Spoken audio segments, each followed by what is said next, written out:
the semi-ellipsoidal end. Okay, so during gold rush, Victoria had a lot of these boiler explosions per head of population than anywhere else in the world. So the cause of accident is due to poor design, overpressure, and also misuse. So that's why that when we design pressure vessel, we have to take a lot of precautions and have to do a lot of risk management or risk assessment. So nowadays, pressure vessel is not, something that you can buy off the shelf, and it's not anyone can design it. You have to design by certified designers. You have to it has to be fabricated by certified welders. It has to be used by certified operators. And during the life of pressure vessel, you need to do regular inspections and regular maintenance. Yeah. So in the initial stage, when you do the design, you have to do inspection of the design. During the manufacture, you have to do inspection, and also inspection and testing before being put to service. Also regular inspection during the life of the vessel to check for corrosion, check for fatigue crack formation. The reason of fatigue is because in the receiver, the load is a pulsating load, remember? Because the compressor keeps turning on and off. So the load is actually a fatigue loading. So we need to check for fatigue crack formation, especially near the joint, such as the weld lines and things like that. Okay, so what are different types of pressure vessel? We have spherical, cylindrical. Which one is better from your perspective as an engineer or soon to be engineer? Spherical? Yes, partially right, because the reason why spherical is good is because you have uniform distribution of stresses in the wall. Yeah. For cylindrical, the wall stresses vary with direction because hoop stress is twice the longitudinal stress. So we would say that spherical is more structurally efficient, but it's difficult to fabricate. It is also more expensive, and you need to think about how to transport spherical vessel. For cylindrical, it's easy because normally it fits on the bed of the truck, or that would be easily transported. So what are the components for the pressure vessel? We have the shell, and then we have two end caps, which we call heads. And we can see how they form. The shell with the body, it's formed by rolling. So normally you would buy a metal sheet with a specific thickness, for example, and you will roll it to the desired thickness. Yeah. Basically just formed by rolling. As for the end caps, which is the heads, you manufacture it by forming into elliptical shape, for example. This is a cylindrical pressure vessel. Let us look at this animation.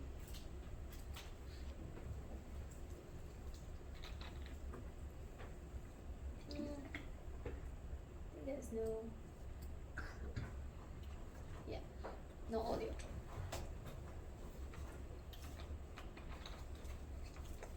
So you first form the shell,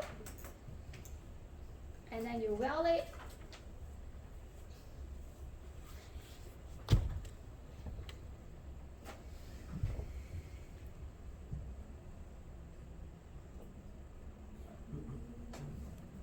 Then you do the heads. So do it by forming.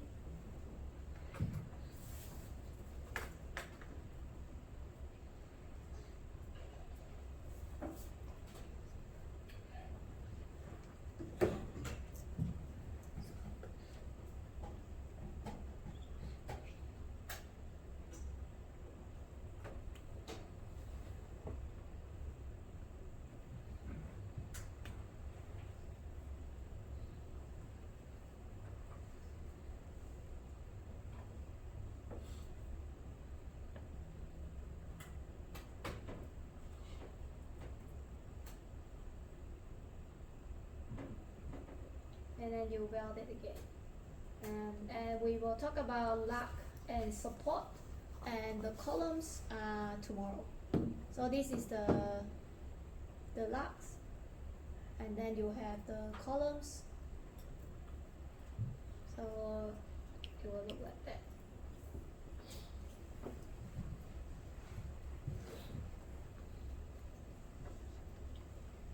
So yeah, this is the actual event in the industry. You can see how they assemble the pressure vessel.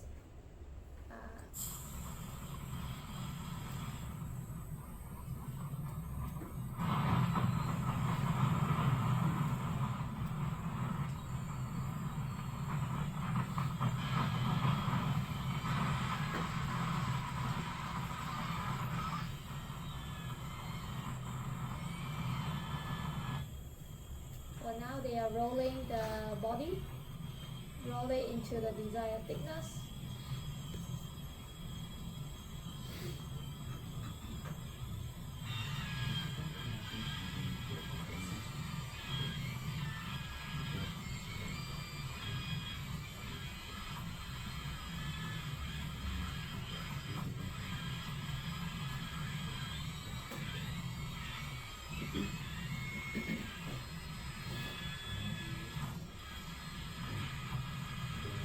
And then they weld it.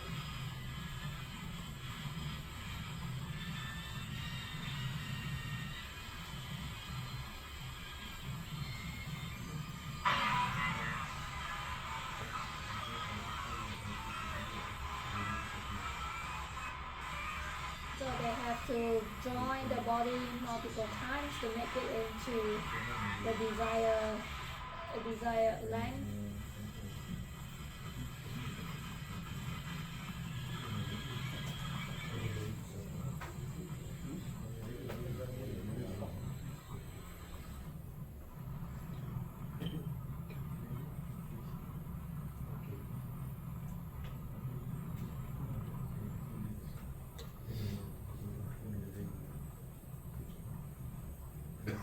So it's not easy to make. You can see a lot of joining, welding, and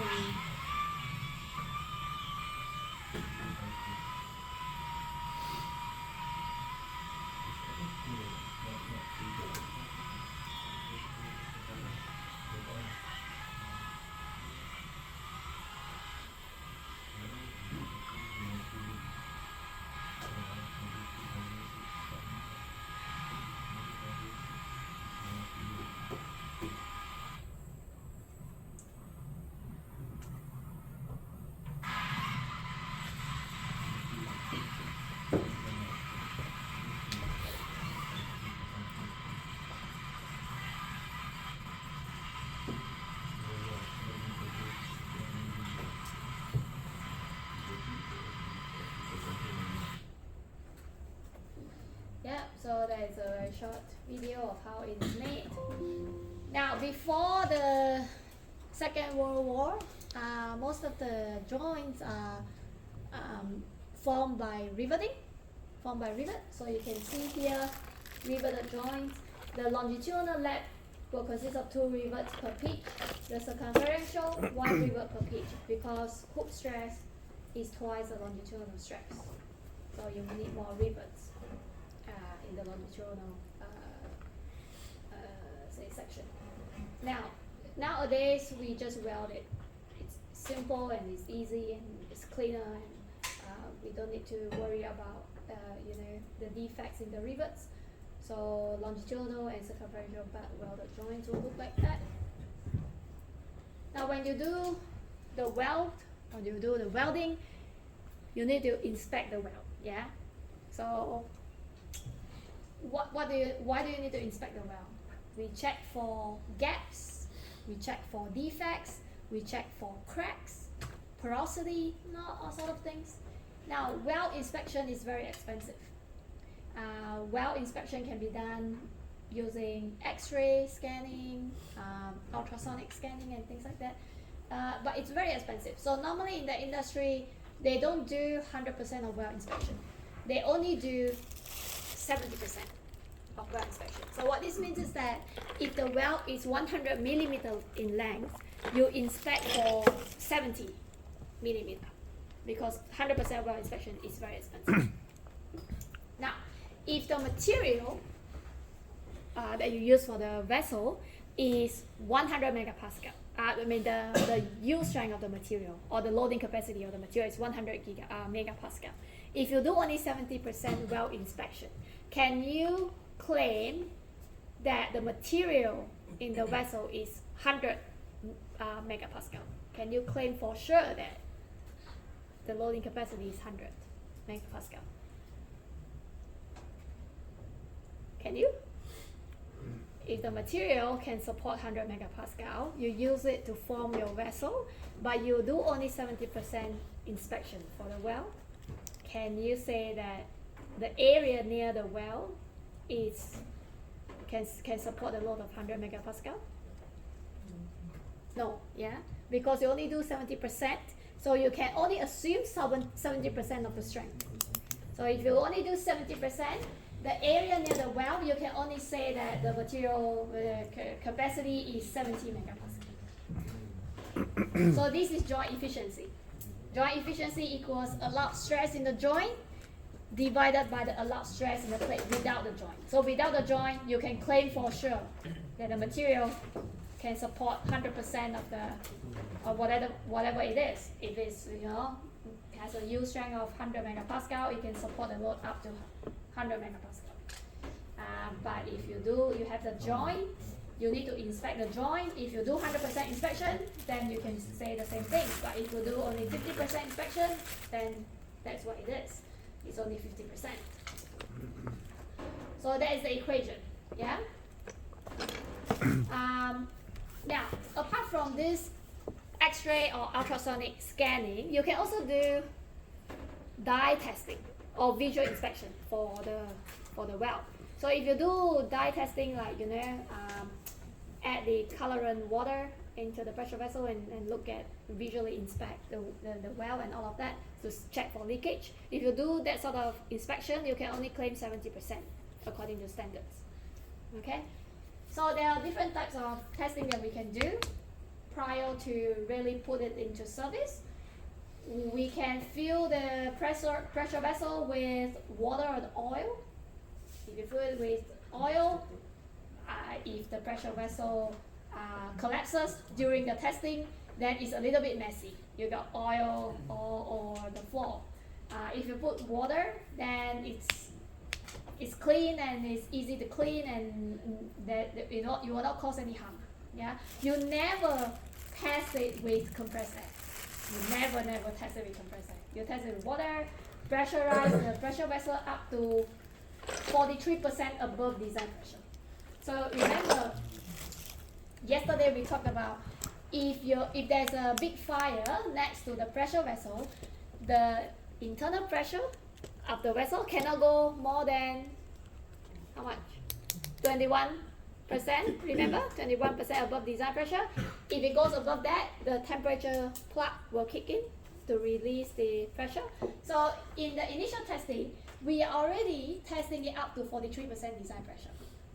So if it doesn't fail, then it is highly unlikely that it will fail at 21% design pressure. So that is, for safety reason, we test it to higher pressure so that we want to make sure that it will not fail even during big fire.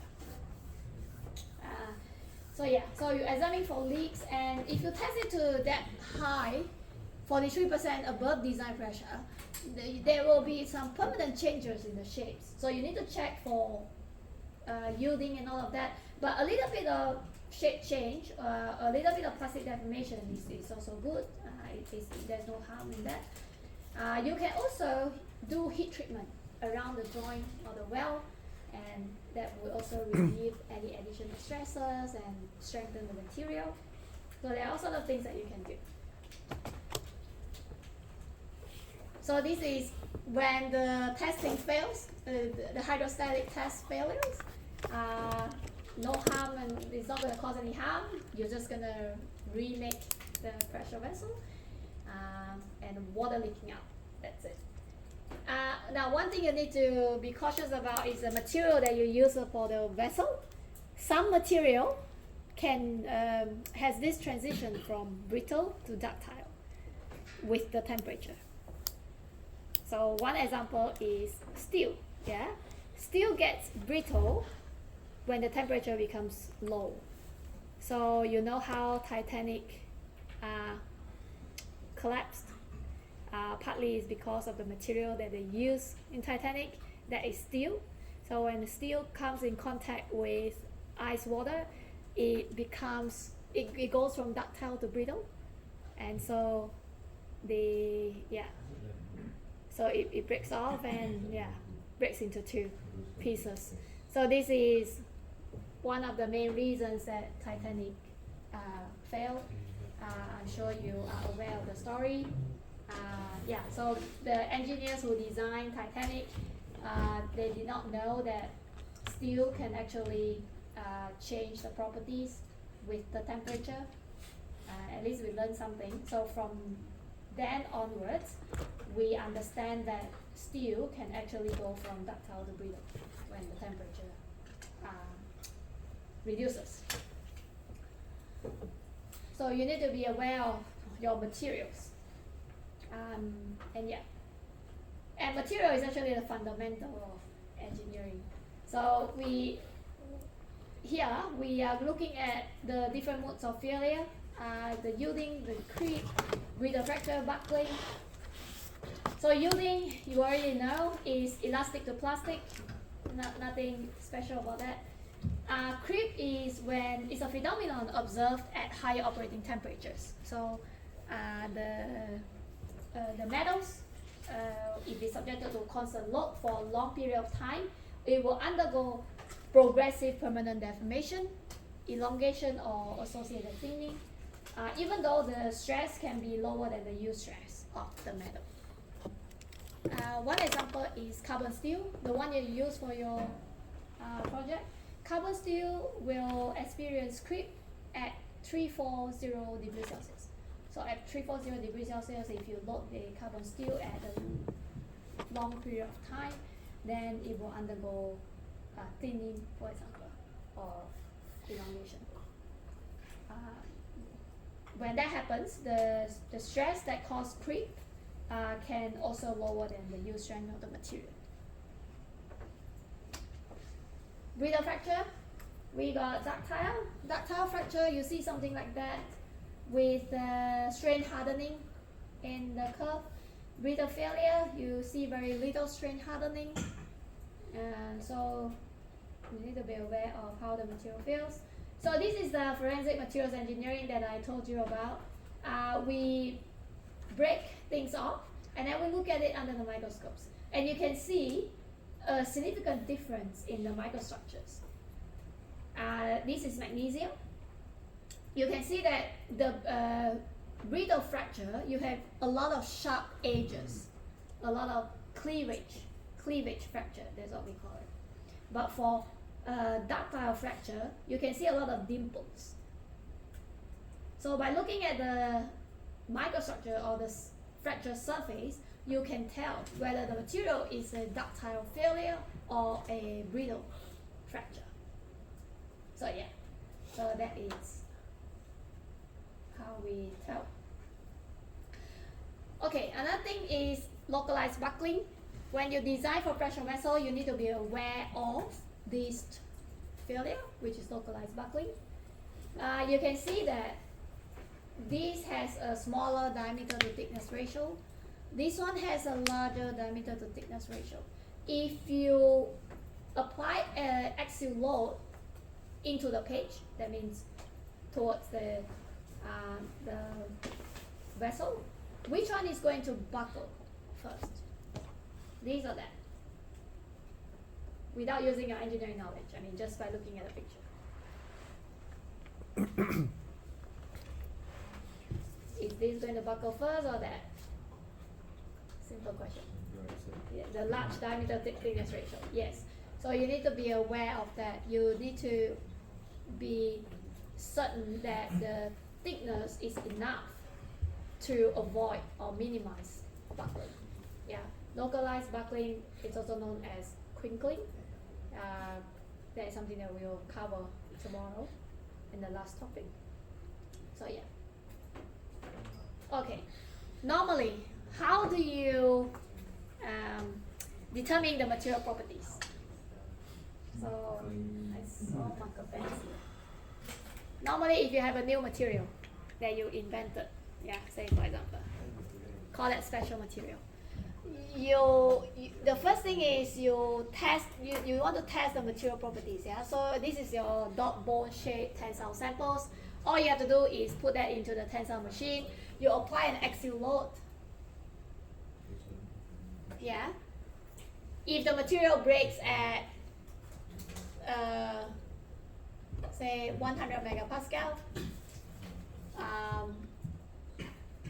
say for example this is a U stress strain curve. So this is where you use stress strain. So if when this applied stress reaches 100 megapascal, the material will start to yield, right? That's what it means, right? So this is based on the test, uniaxial loading. Now, but your pressure vessel, is that under uniaxial loading? The pressure vessel, your pressure vessel,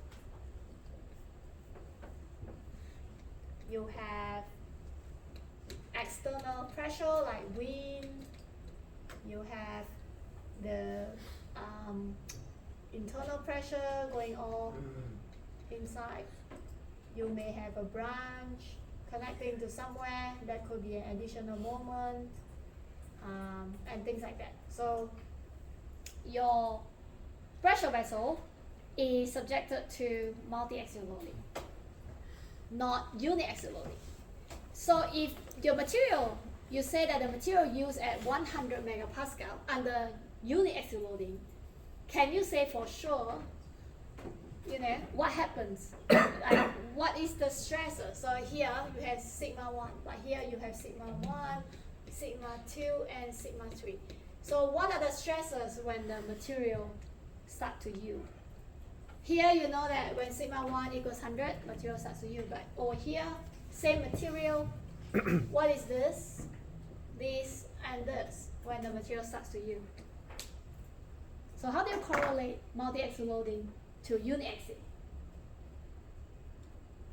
To do that, we have to understand. Okay, so this is I already covered that. So compound loading is our pressure vessel. Compound loading is not equal to axial loading. So how do we correlate that? If you remember from solid mechanics 3, failure criteria for ductile materials. There are two methods, Tresca and Wood-Meisers, right? So these are the two methods that people develop. Okay, Tresca is developed by Tresca, is named after him. Wood-Meisers developed by Wood-Meisers, is named after Wood-Meisers. So they come up with this theory that you can, using the equation, you can correlate multi-axial loading to uniaxial loading.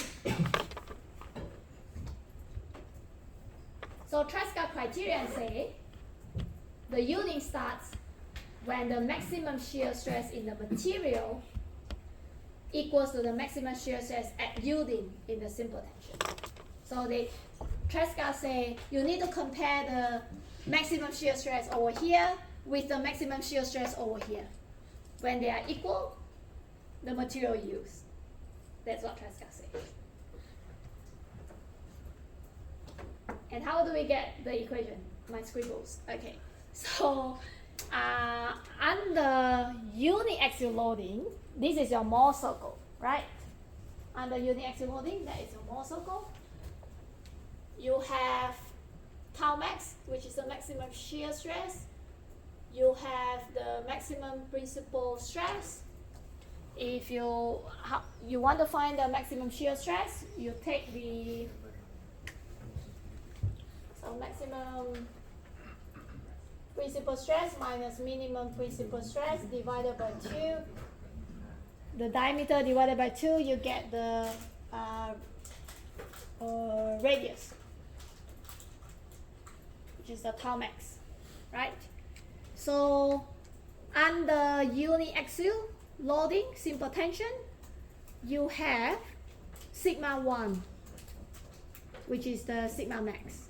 There is no sigma mean is 0, so your tau max is your sigma y, right? Now, for compound loading, you have maximum stress minus minimum stress divided by 2, you get tau max. So if you compare these two, because Tresca says it's all about comparing the maximum shear stress, so you compare those two, you get that equation in green. So maximum minus minimum must be more than or equal to the yield stress of the material. That's Tresca criteria. Sounds good? Yeah? Okay, that's good. When Meiser say Tresca is wrong, so yeah, so people say different things all the time. If you do the literature review, you will know. So Tresca, when Meiser doesn't agree with Tresca, when Meiser says that he has another method of doing this. When Meiser says, it's actually called maximum distortion energy criteria. So it's all about comparing distortion energy. What Meiser says, the yielding starts when the maximum distortion energy in the material under compound loading equals to the maximum distortion energy at yielding in simple tension. So when Meiser says, we compare the maximum distortion energy here with the maximum distortion energy here, when they are equal, yielding starts. That's what Meiser says. And this equation, it's how you come to this. This is, if you still remember that, maximum distortion energy is that equation. And the simple tension, you don't have sigma 2, you don't have sigma 3. Oh, okay, sorry, you don't have sigma 1, you don't have sigma 3. You can name it whatever you like. Just different notation, but you only have one sigma. So if you do, you cancel out the other sigmas, you get this, right? Compound loading, you have all the sigmas, so do a bit of rearranging, cancel the 1 plus Poisson's ratio on 3e, you get to this equation. And that is von Mises' criteria. So which one is better? Tresca or von Mises? Or better yet, which one did you use in your project?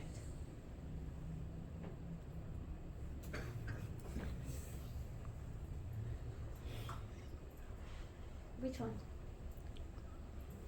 Did Ong go through with you on this? Your lecturer, Mr. Ong Jin Wei. So what did you guys go through in the class? You have 4 hours per week, isn't it? 4 hours of class per week? Or did you not attending the, you never attended the class? How many hours per week? 4 hours, yeah? Did you attend the class? So tell me, which one did you use? Tresca or von Mises?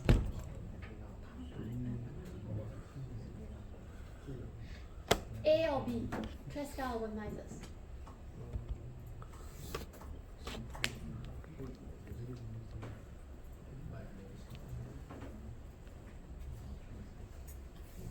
How about the group over there? No idea? So let us do some simple exercise and you will know which one to use. So you are given this tube or our pressure vessel. It has gas inside. You need to use both methods to find out the maximum allowable gas pressure so that no yielding occurs. Can you try this simple exercise?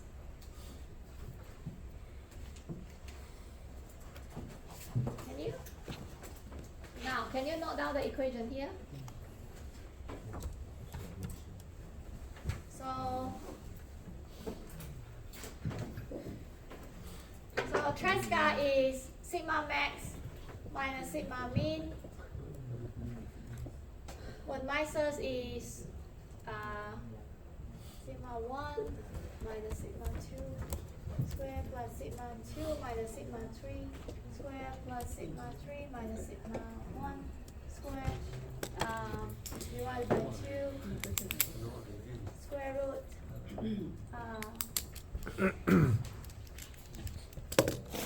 So you are given sigma 1, 2, and 3. Can you quickly calculate?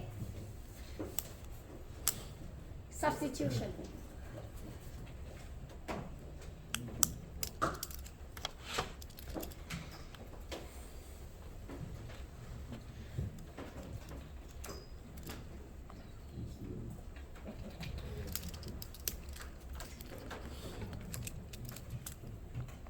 Yeah, don't look at the slides. I know the slides have answers, but just try to see if you can get the same thing.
So from here, you know that sigma theta is PR on T, so that is the largest. Sigma R is 0, so that is the smallest. So for Tresca, it's just PR on T minus 0, you get sigma Y. The pressure is the allowable pressure, and that becomes sigma Y T divided by R, right?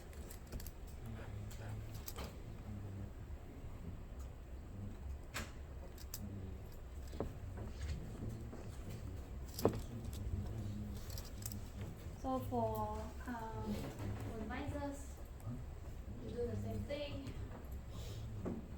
Just do a little bit of rearranging and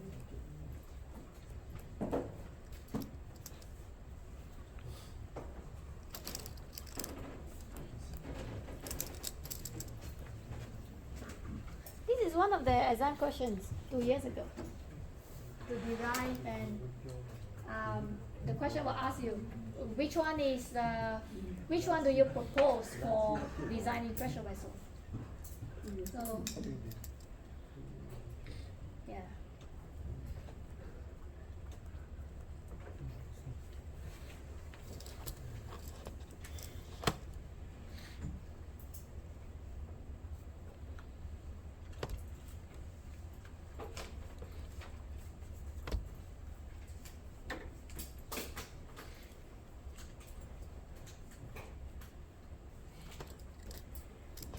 So now you got the answer.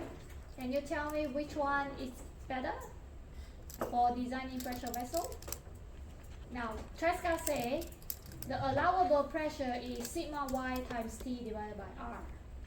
When Meiser says the maximum allowable pressure is 1.154 sigma Y times T divided by R. The sigma Y, T, and R, they are the same, right? So when Meiser's based on when Meiser's prediction, you can have 0.154 more than Tresca. 1.4% more than Tresca. So which one is good? Which one would you select for designing pressure vessel? The smallest. Exactly. Because you want to be conservative, yeah? Like you want to be more conservative when you're talking about designing pressure vessel. You don't want it to explode, and then everybody dies. So you want to be more conservative. We say that we use a Trescott criterion. So that's what you used, like in your project. And type of stresses. When you design your pressure vessel, there are different types of stresses in different directions. Okay. So we have tangential stress, also called hook stress. They are in the circumferential direction, so they will affect the diameter. They will change the diameter. You have longitudinal stress in the axial direction. It will change the length. If it's permanently deformed, it will, say, for example, elongate the length. You have radial stress, which will affect the thickness, right? 3 different stresses. Tangential stress. Now, if you want to support that gray region, the orange metal, the orange part is a metal. If the orange metal needs to support the gray region is the internal pressure. So that is what we call the gaseous force. The gaseous force due to internal pressure must be equal to the metal force due to the internal material stress. In order for the orange metal to withstand that much pressure, gaseous force equals metal force. You agree? Okay. Force is stress times area, right? Stress is P. Area is a gray region. Metal force is again the mean hook stress or tangential stress times the orange area. So do a bit of rearranging, you get tangential mean stress equals PD divided by 2T. Because the L get cancelled off, and then you got PD divided by 2T.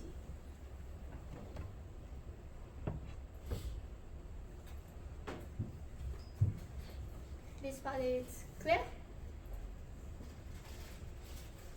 You want to support the internal pressure with the 2 side metals, the orange metal, then the gaseous force must be equal to metal force. Force is stress times area, then the hook stress is PD divided by 2T. Good. We need to be very careful. You need to make sure you are really okay with this before I move on. Yes or no? Can I get a thumbs up if you're good? Okay, then next move on. Longitudinal. Same thing, same principle as before. You want the orange part to support the gray gaseous force. Then the gaseous force must equal metal force. P is the internal pressure times the gray region. How do you get the area? Pi d squared on 4, right? Metal force. Now we are talking about the axial direction. So sigma z times the orange area. How do you calculate the orange area? You unroll the vessel. It's actually a rectangular piece, right? So circumference 2 pi r times t, that is the area of the orange part. Again, you rearrange, you get the longitudinal stress equals PD divided by 4T, right? And that is why we always say the hook stress or the tangential stress is twice the longitudinal stress. This is how you come to that.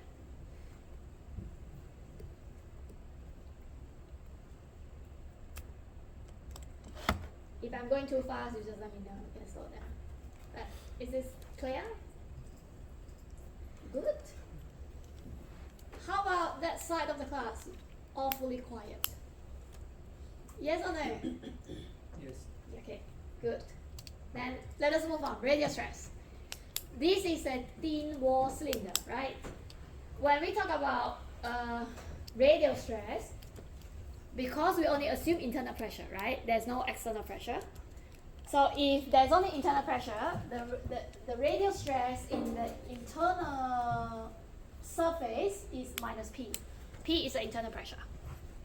There's no external pressure, so the radial stress at the external surface is 0. And we want to find the mean, the average.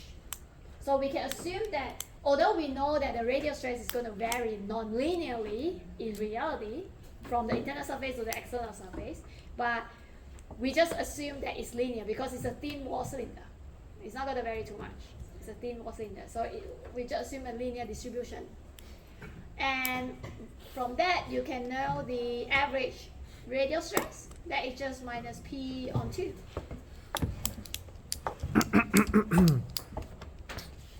Yeah? Yes? Good.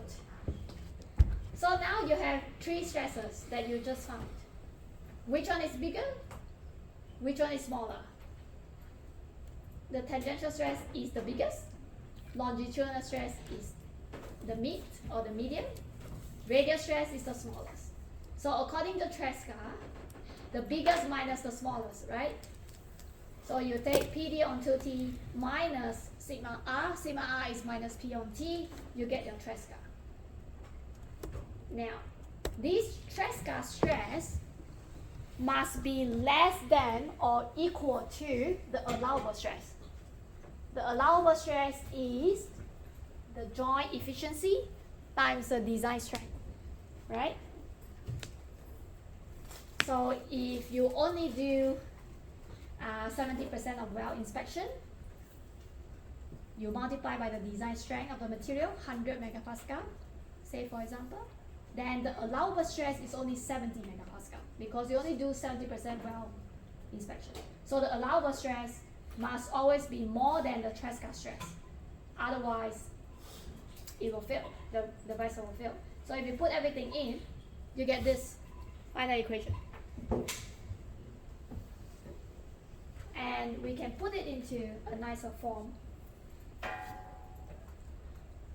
Our main objective in this entire topic is to work out thickness, right? How much thickness is required?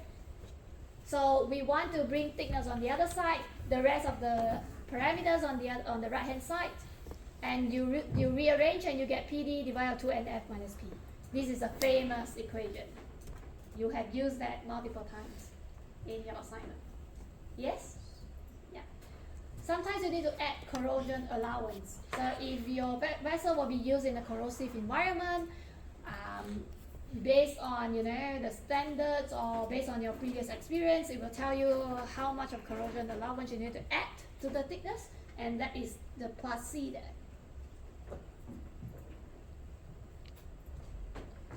So now we are done with the body. We need to think about the heads. So the heads there are different types. The caps are toruspherical, ellipsoidal, hemispherical. The one that you use is ellipsoidal. Now, or semi-ellipsoidal ends. Okay. So we have 2 of them, one on each end. This equation is exactly the same as the previous equation with an additional K. Yeah. This K is not the loss coefficient in the pipe fittings. Has nothing to do with the pipe fittings loss coefficient.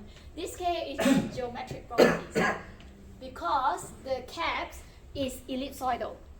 So it's just a more difficult shape, more complex shape. That's all.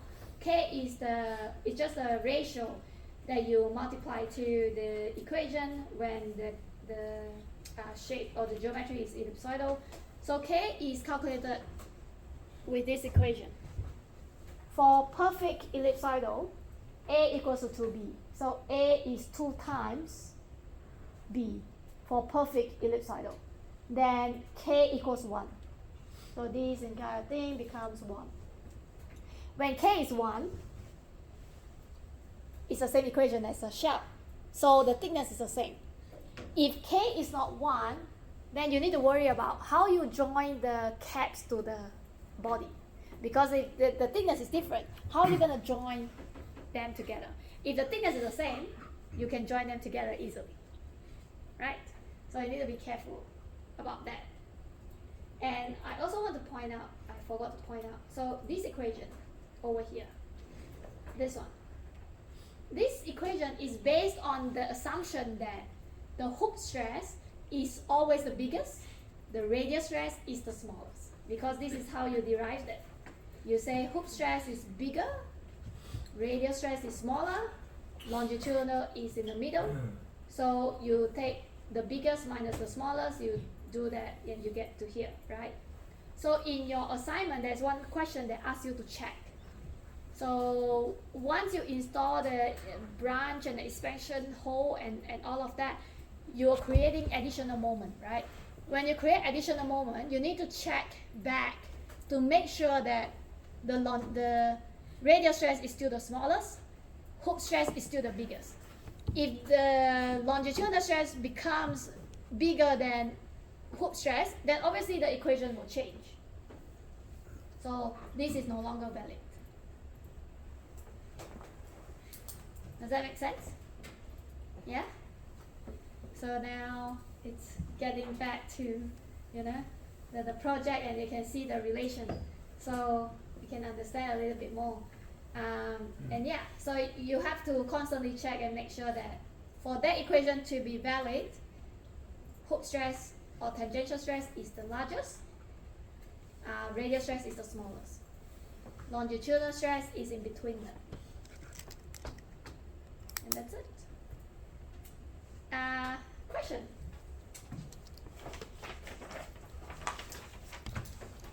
Difficult topic, but very simple question that can be done in 1 minute.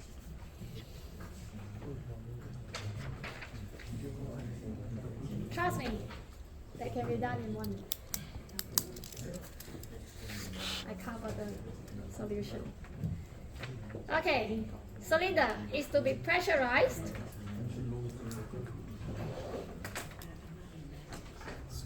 Yes. Oh.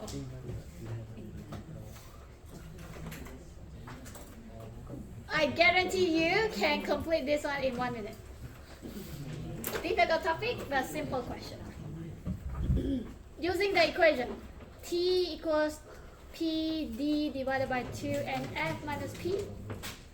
The equation that we just derived. Thickness.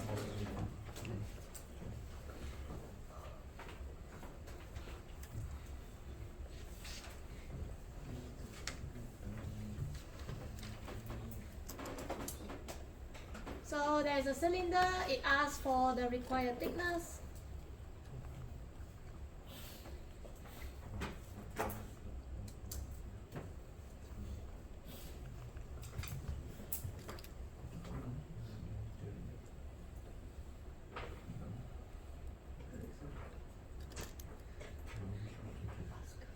What is the pressure, the design pressure? 8 megapascal. What is the internal diameter? 1000.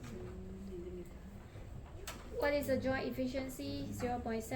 Design strength 152. 8 megapascal. Is there a corrosion allowance? 0.4.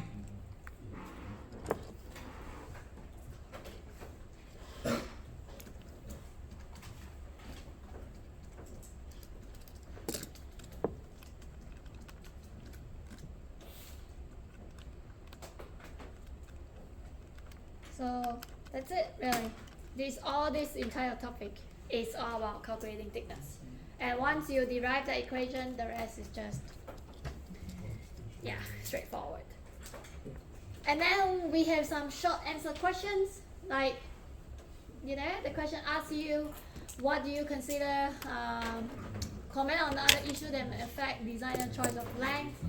So how do you choose your pressure vessel? What are the factors that you need to consider? Diameter. The diameter? Yeah. Diameter? No. Yes. Yeah, you can justify it. I mean, there is no right or wrong answer. So you can say diameter. Diameter will affect the volume of the cylinder, so workload issue. your vessel, your pressure vessel, your receiver must be able to meet the demand, yeah? It's a storage, so it must be able to meet the demand, so the workload issue. So you need to worry about the diameter or the volume of the receiver. What else?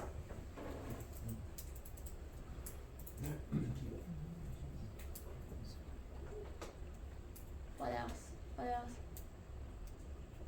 Are you okay? You are bleeding. You need Too much pressure. plastic deformation.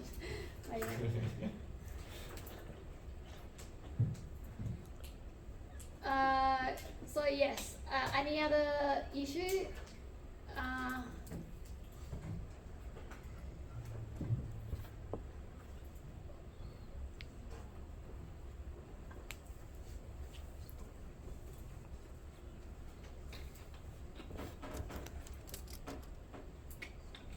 Yes, no. Apart from workload.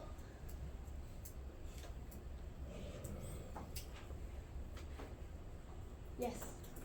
Add more storage in the future. More storage? Or like, Is that? fail safe or like. Yeah, but here it's asking, yeah, you can add the safety devices and all of that, but here it's actually asking you to consider how will it affect the designer's choice of length. So when you determine the length, what factors do you need to consider? One is the volume. You want to know how big it is so that it's enough to supply to the demand, to meet the demand.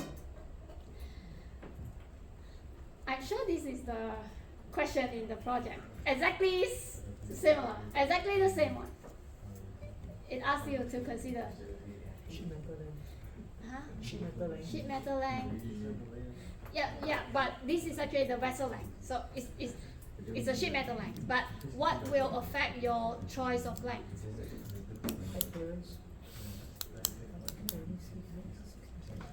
Do you understand the question? So workload is one factor. You need to know how much the storage that will be able to meet the demand. Another thing is the financial issue. How much budget you have to obviously you need to stick to the budget. Another key thing is space issue. Space. If you have vessel that is 100 meters high, how are you gonna store it? You know, because the length will affect where you store it. You know, so you need to consider the space issue, where you're gonna store the vessel. If the ceiling height is, I don't know, 10 meters, you're not going to manufacture a 100 meters vessel. Then you won't be able to store it anyway. Another thing that will affect your choice of length would be transportation issue. Yeah, how are you gonna transport a very long, large vessel? So I've given you 4: space, financial, transportation, what else? Workload. And I don't know, there are more. You know, you can think of other scenarios.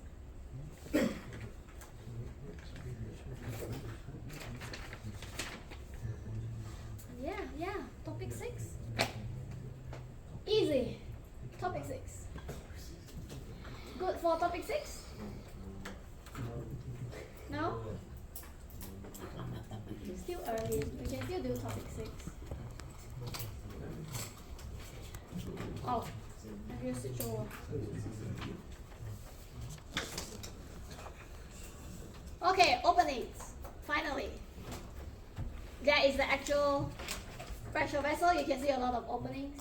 The openings are for pipe connection, for human to crawl in to do the inspection.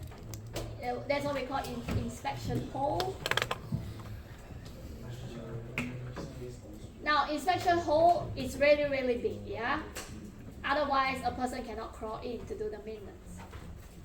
So, something like that. Now, when you have a hole, what happens? When you have a hole? More stressors, exactly. So we call that hole has another name, it's stress riser. Because you can see the line here, the stress line, if this is your part, you try to pull it, yeah? So you see stress line going around the hole, they are being squashed to go around the hole. If you do FEA, I'm sure you have learned FEA, abacus, it shows the different contours. So you can see stress accumulating around the hole.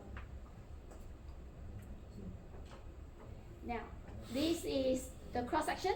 You make the cut over here along the hole. You can see that in the area away from the hole, you have uniform stress distribution. In the area near the hole, because the material is less, so if you apply the same force, you get higher stress. So if area decreases, the load carrying capacity affected. That is the take-home message. If area decreases, load carrying capacity affected. So you have a pressure vessel with openings like that. That is the inspection hole where you crawl in to do the inspection. This is the top view. This is the side view.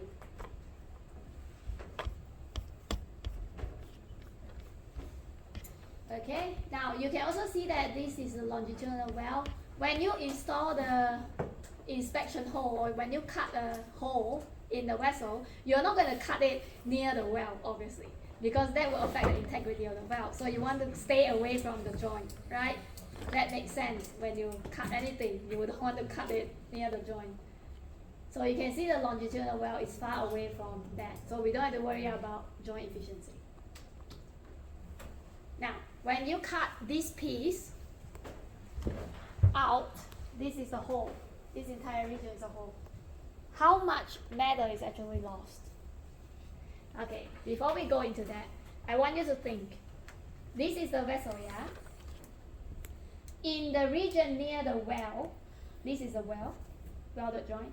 In the region near the joint, because you say you don't do 100% inspection, because you are poor, yeah? So you cannot do 100% inspection. We do only 70%. So you can only claim 70% of the load carrying capacity over here. So you can say that in the region near the well, you need a thicker thickness. You need a thicker thickness. Do you agree? Now, in the region away from the well, there is no joint, so you don't care. You can claim 100% of the load carrying capacity of the material, so you can use smaller thickness. Is that right? Yeah? If you plug it into this equation, the thickness is smaller in the region away from the well. The thickness is larger in the region near the well. Do you agree? Yeah. Now, theoretically speaking, you can build your vessel by varying the thickness. So you can go thicker and thinner and thicker and thinner. But would you do something like that? Never. It doesn't make sense because normally you buy a metal sheet with the same thickness, go all around it. Yeah, you don't buy varying thicknesses. So that's why in the region away from the well, which is where our inspection hole, yeah, we can actually we have a little bit more spare.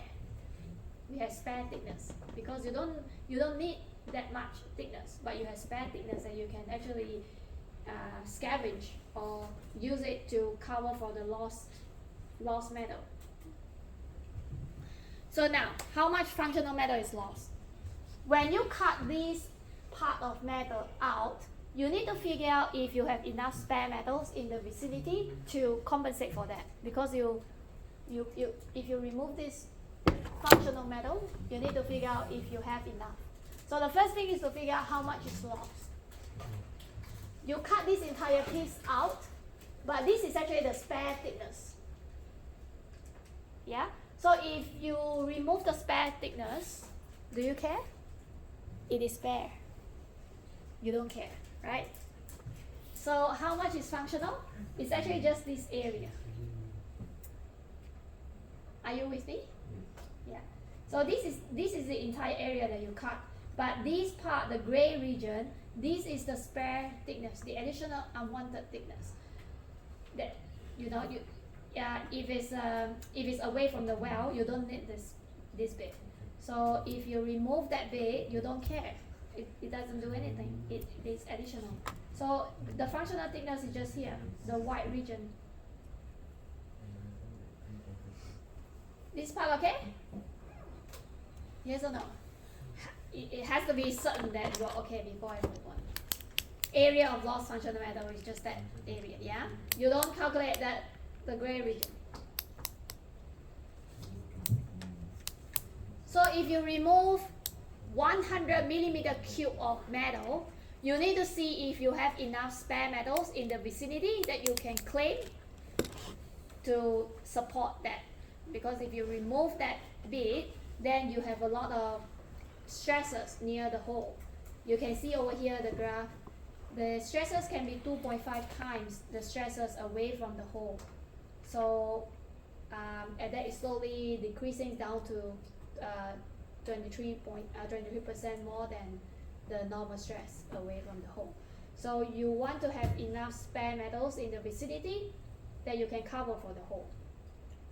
Now, if the metal, you have a lot of spare metals far away from the hole, is that going to help? No, it's not going to help. So there's a Chinese saying that if the water is too far from the fire, it's not going to be of any useful, right? Isn't that a Chinese saying? 盐水救不了近火. So if the metal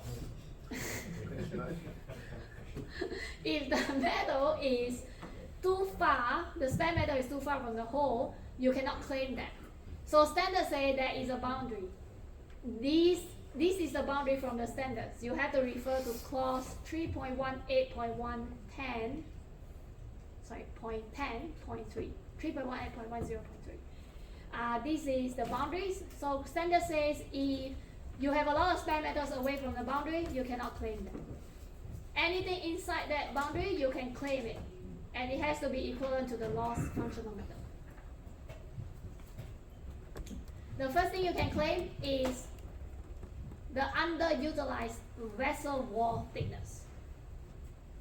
So our vessel is away, our hole is away from the well. So this is spare thickness, right? Spare thickness, you have both of them, you have on both sides. You can claim that, yeah. Number two, the branch, you install the branch, yeah. And obviously, normally you would buy a thicker, it's good to buy a thicker sheet for the branch, so that additional thickness, you can claim that. So same thing here. This is the required, this is the additional one that you can claim. This bit here, this bit is the required thickness, TB is the required thickness. So anything above that you can claim. Another part that you can claim is the internal branch inside the wall, inside the vessel. So can you say, why don't I push the branch further in? If I push it further in, I can claim more. Is it a good idea to push the branch further in? Yes. You have to be careful. Yes and no. Yes and no. If you push it further in, you can claim more spare metals, right? But you will reduce the volume of the vessel, because this part is the vessel. This entire part is the vessel. This is the branch. So you will reduce the volume of the vessel, then you might not be able to meet the demand. So you have to be careful with that. And besides, if you push it further in, if that goes away from the boundary or beyond the boundary, then you cannot claim. It's too far. Another spare metals that you can claim is the weld. You are joining the branch with the vessel. You are joining with the welding, thick welding. So when you do the welding, obviously you get irregular shapes. But we make simple assumption that the weld will look like a triangular fillet weld, and then you can claim the area. So we are desperate. We want to claim everything. So even the fillet weld area, we want to claim it as spare metals.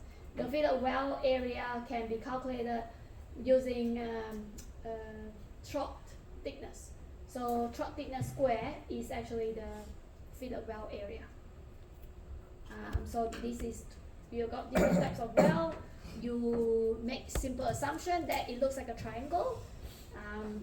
So that is a fillet well. The area of the well is 2 times the trough thickness over here. The length is trough thickness. So area becomes trough thickness to the power of 2, or trough thickness square.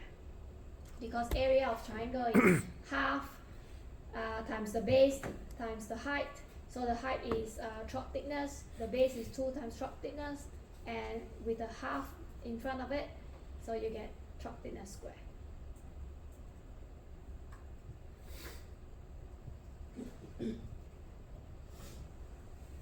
Right? Area of triangle is half times base times height, so half times trough thickness times 2 times trough thickness, so you get thickness, trough thickness square. So that's how you get to that. Now your area 1, area 2, area 3, area 4 must be more than the lost functional area. So if you, when you cut a hole, you remove 100 millimeter cube of area, then you need to find the spare area, area 1, 2, 3, and 4 must be equal to or more than 100 in order to compensate for that. If it's not, if it's not enough, you have to add a compensating ring. So the blue thing is a compensating ring. That is A5, area 5. Now, compensating ring, is it a good thing? Yes. Yes and no. Yes and no. It's good in some way that it can help to compensate for the lost metal. Yeah. But if you have too many of it, it's not good. You can imagine inflating a balloon. You're blowing air into the balloon, but you are pinching the balloon in one side, in the location. You can see the stress line because going like, all around it, because the balloon cannot expand it uniformly.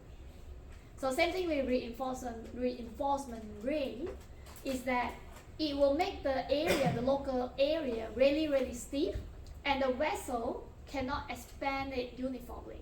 So if you have too many of that, you're creating stress concentration, which is something that you want to avoid in the first place.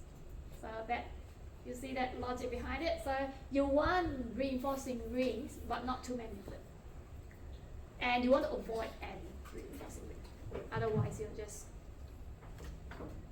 blowing the air into the balloon and then pinching it, and you can see it's, stress concentration.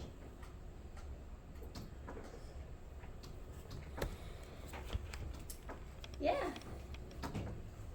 Questions? Always get time. Don't worry.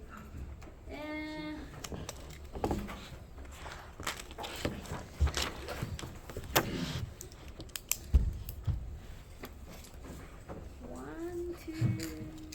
This is my page 5. Okay. So read the story and then try to think.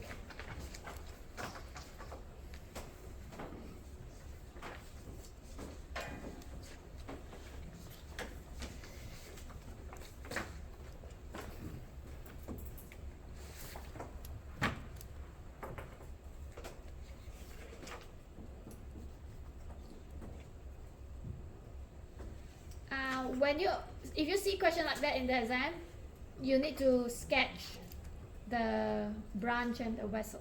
Yeah, so that's what we can do that together now. The branch connection to a cylindrical pressure vessel is being designed. It is a seamless branch. There is no well. Seamless, yeah. It has a thickness of 8.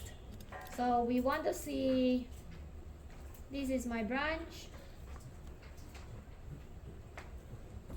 The branch, this is 8.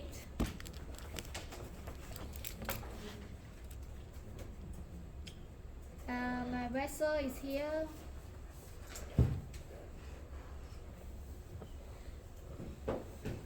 Okay. The internal diameter of the branch is 150. The branch doesn't penetrate. Okay, so it doesn't penetrate. We cannot claim for spare metal 3. Yeah, spare metal 3 is the area where it penetrates into the vessel, so it doesn't penetrate into the vessel wall. The diameter of the hole cut in the vessel wall is also 150 millimeter. The internal diameter of the vessel is 900. So this is the vessel.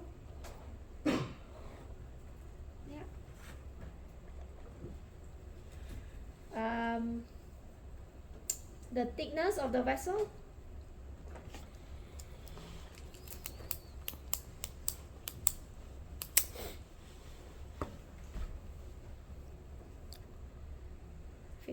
right?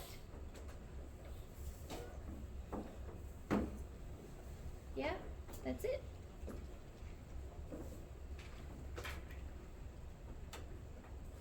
Okay, we need to figure out the boundaries. Here, what does it say? Now, for the purpose of the question, if you go through the standards, it has a very long, messy equation about the boundaries, but we simplify things for you in the exam. We give you you have to read the sentence, to take the limits of the reinforcement. So, if it's measured parallel to the wall from the central line of the opening, it's equal to to be equal to the diameter of the opening. So, say this is my boundary. Anything outside of the boundary, I cannot claim, right? So, measure parallel to the wall from the central line of the opening to be equal to the diameter of the opening. So, this is 150.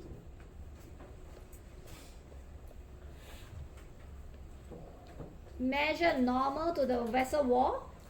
Measure normal to the vessel wall to be equal to 2.5 times the branch wall thickness plus the thickness of the compensating ring. So this over here, measure normal to the vessel wall to be equal to 2.5 times the branch wall thickness, which is 8 plus what? Plus the thickness of the compensating ring. Thickness of the compensating ring is 10. So how much? 10 is given. Yes. Thickness of the compensating ring will be made from 10 mm thick plate.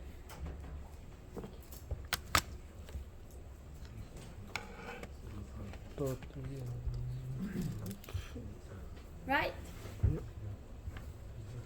This part okay? We do this very slowly.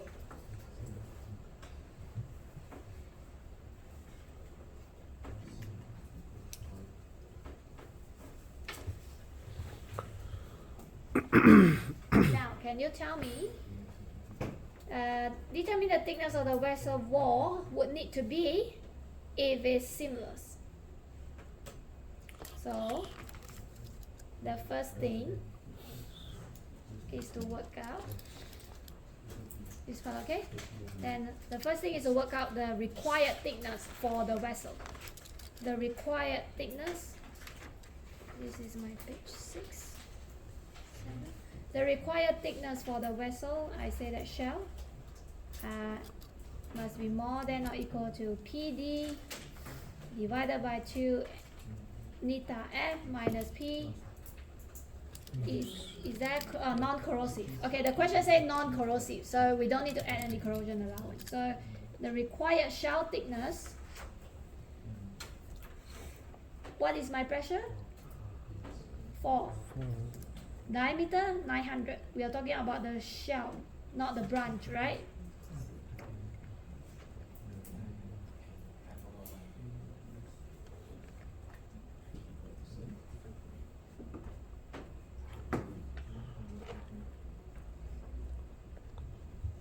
Do you know how I got 900? Because we are trying to calculate this. We are trying to calculate this. We are trying to calculate the required thickness in the shell, not the branch. So we need to use the diameter of the shell. Diameter of the shell is 900.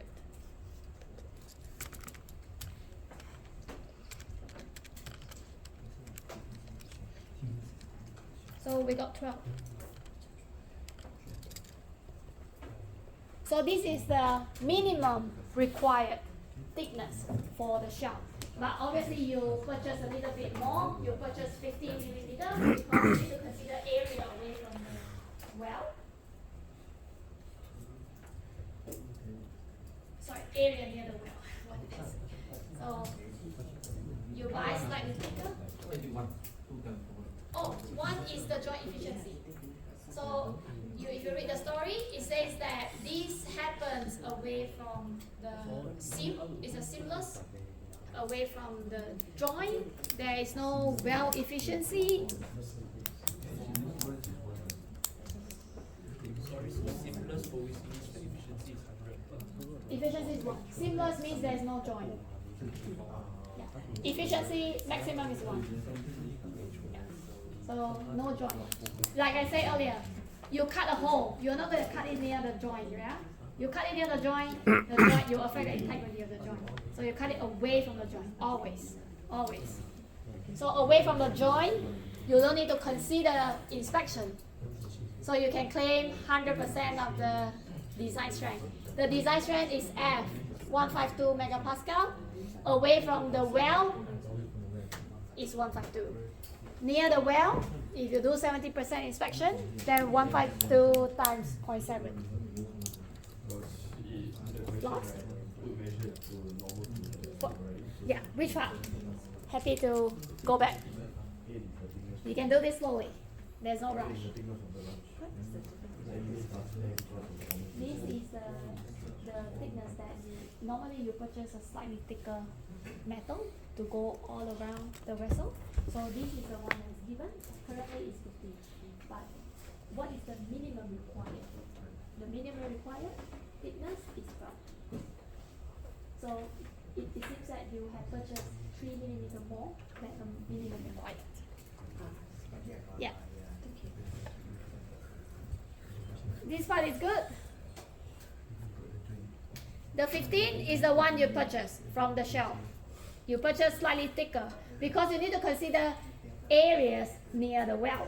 Near the well, you cannot claim 100% joint efficiency, you claim 70%, and then the design strength, the thickness will obviously need to be larger. So 15 is the one that you have, 12 is the minimum required. So obviously, over here,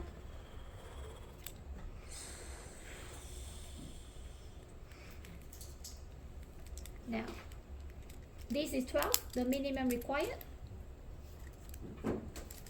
but you have 15. This is the lost functional metal, the area. So how much functional metal is lost? Okay, so this is part A, thickness of the vessel wall. This is part A, according to the question. Coming back to the question. Thickness of the vessel wall, where it's seamless, that is A. B is to find the lost functional metal.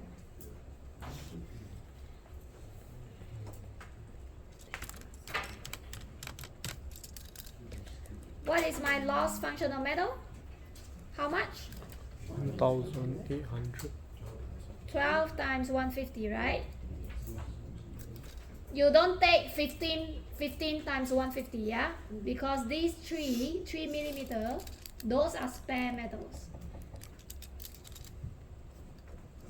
So you got 1800 millimeter square.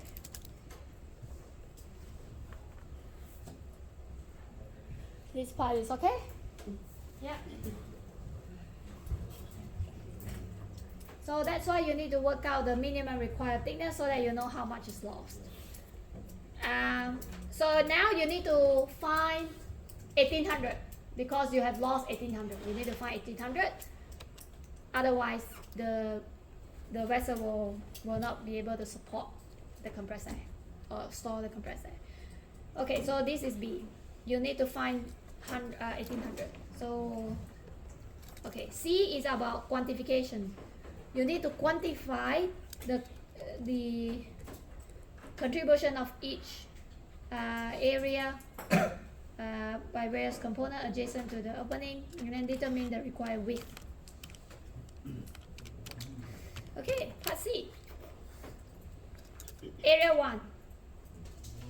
Area 1 that you can claim is the underutilized vessel wall thickness. Which is this one? Where is my... So this is spare. This is area 1. Right? So how much? 3 times 150. 150 divided by 2 because not plotting it to scale. This is 75. So 1 times 2 of them times 3.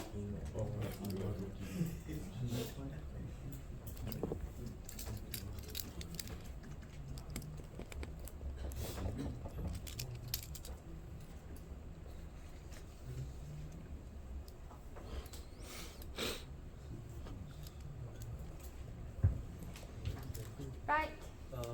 Yes. Can you show it Yes. for the part? This part? This is this area from until here. We got 2 parts here. So the length is 75 because this whole thing is 150.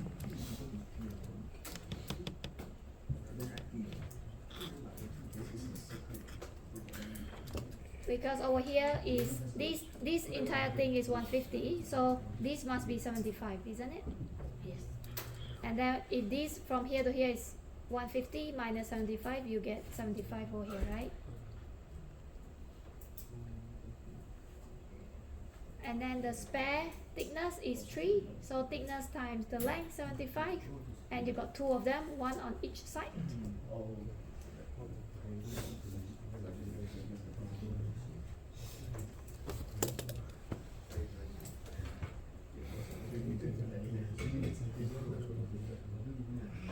Okay, before we can do area 2, we need to find, can you find for me the minimum required thickness for the branch? Should be the same. No, because the diameter is different. Oh, Minimum required thickness for the branch, we got 4, but the diameter is 150. Minus 4.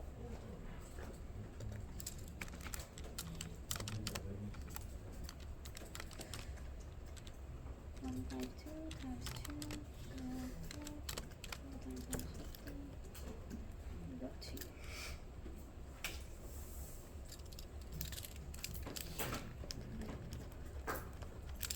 I use different color.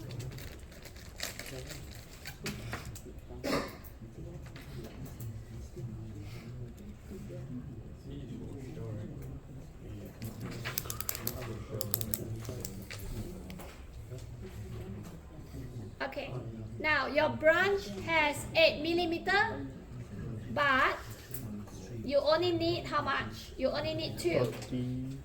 Oh, I shaded wrong.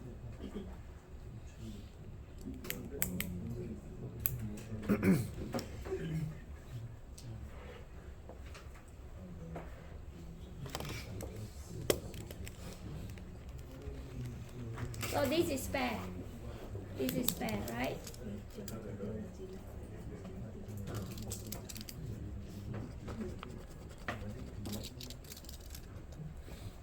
Take note of that I shaded the wrong region. So this is the required thickness, 2 mm, the one you calculated. Required thickness is 2. over here. Okay, the branch wall thickness, the minimum required branch wall thickness is 2. So you got, you have 8. So you can actually use the 6 millimeter to cover for that. So over here we have area 2. These are area 2, right? Area 2 is the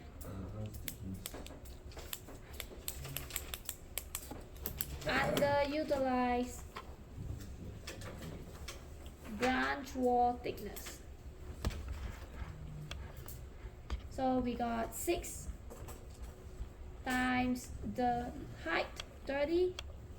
We got 2 of them, so we got 360.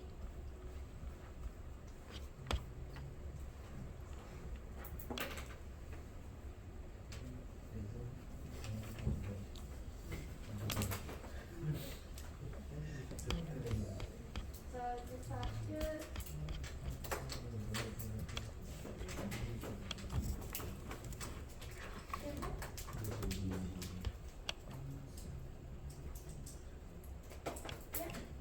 Okay, so how about area 3? Is that area 3? No. No area 3. And we can skip. We go to area 4. Area 4, okay. We have to consider, so this is our, if we were to install compensating ring, then we need to weld the compensating ring with the branch, and then weld the compensating ring with the shell or the vessel. So we have both sides. These are fillet weld.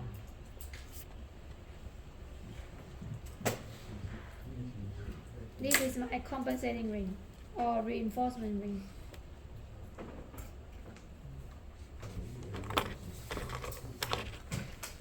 So how many fillet welds you have?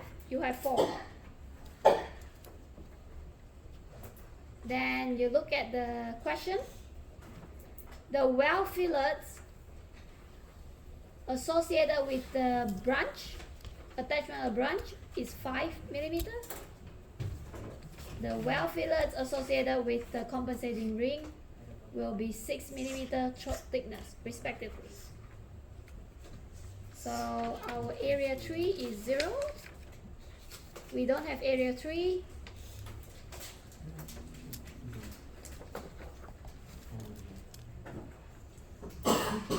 We have area 4. We said that for the fillet weld, the area is throat thickness square. It's over here, throat thickness square. So we have 5 square times 2 plus 6 square times 2.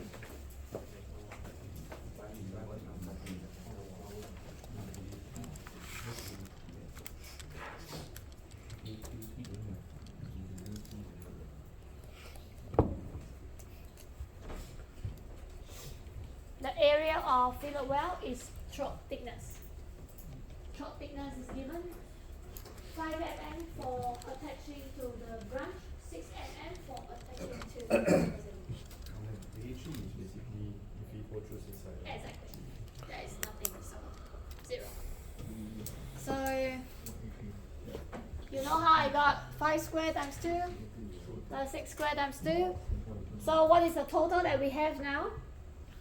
We have area 1 plus area 2 plus area 4 equals to 752. 932. And how much we need? We, exactly. So we still need, so area 5 is the compensating ring area. We take 1800 minus 932. We still need 868. Now, the question say the compensating ring will be made of thick mm thick plate. Thick 10 mm thick plate. 10 mm thick plate. So we have 2 times of the two compensating ring, right? 1 on each side. So the width we don't know. We know the thickness is 10, and that must give us 868.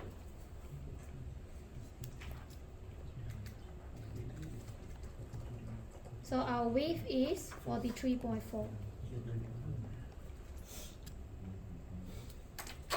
That would mean that this over here is 43.4.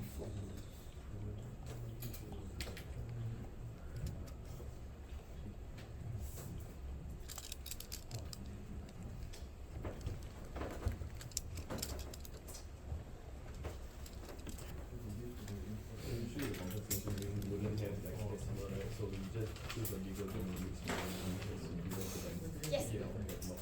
Yes, exactly. So if a catalog gives you, will be given, then you will need to pick the larger compensating ring. Or if the question asks you to state your reason and what sort of compensating ring that you will purchase off the shelf, then obviously you will run it up. Yeah. But before you do that, there's one last thing you need to check.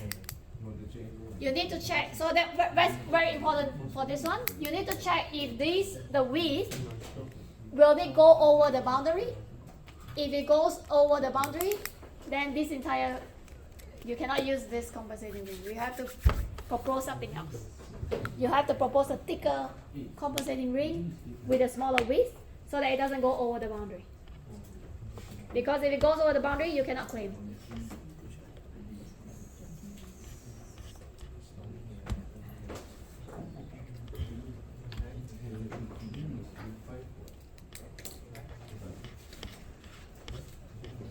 So in this case, we can go the maximum is 75 minus 8. 75 minus 8. Where? The maximum? Yes. The maximum is from here to here. You mean the boundary? Yes. Is 75. Sorry, 150. Oh, less than 75, 75. What did I say? This is 75.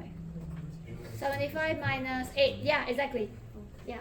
75 minus 8, you got 67. So the maximum width of the compensating ring is 67. But you don't need that because you just need to fill the lost functional metal.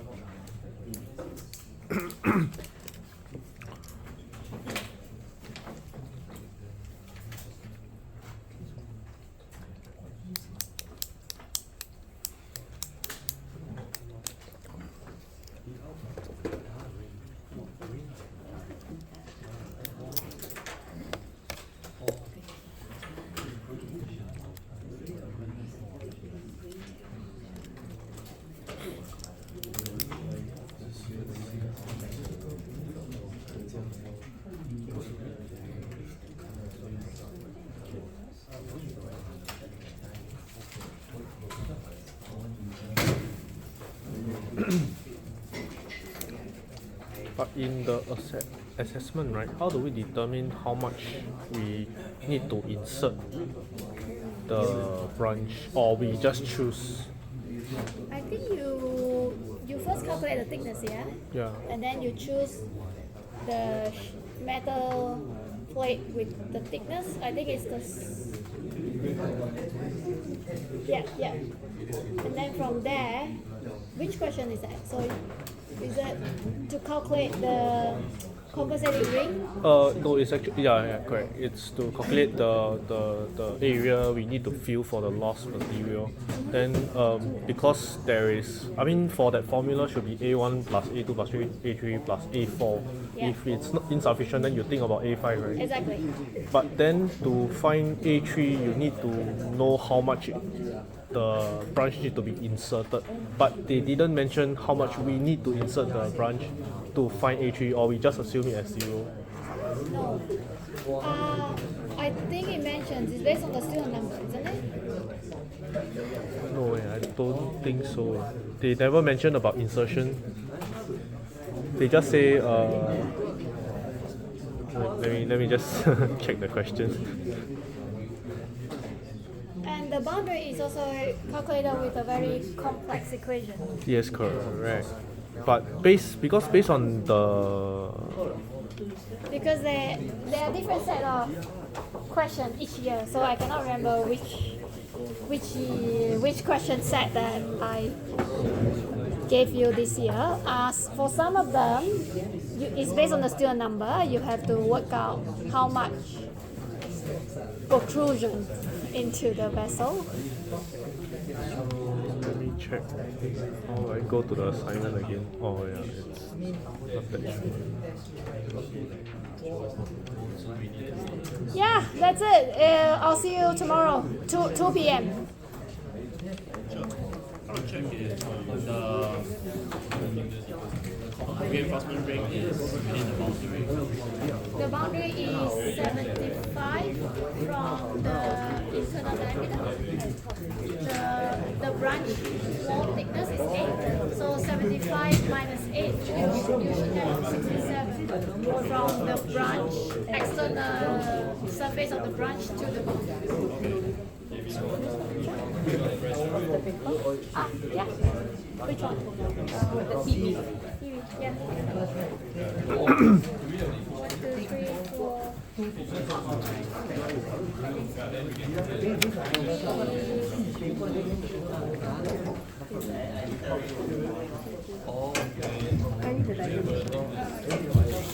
can have the.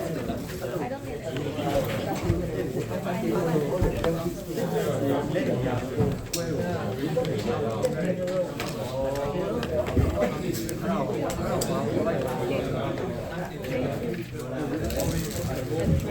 You want my ice cream? Yes, I pass it. So actually this question, so it asks us to determine the distance, right? Then it asks us to determine A1, A2, A3, but they didn't mention anything about the insertion. So do we just assume any insertion, or I just assume the insertion is till the limit of the reinforcement? No, you have to calculate. So for this one, you have to make sure, you have to find out how much volume is inside the cylinder, how much spare volume, because you need to meet the demand. So how much more you can go in without affecting the volume of the cylinder. So that is initial part of the question. So if let's say we size it accordingly to the volume, that means we cannot have any insertion. Yes, exactly. Yeah. So you can just state the reason why you cannot have any protrusion because of but the volume is not exact though. Is the volume of the vessel. I think it is because we pick the head, then after we pick the cylinder, right? Then we use the cylinder length. Let me think. I cannot remember.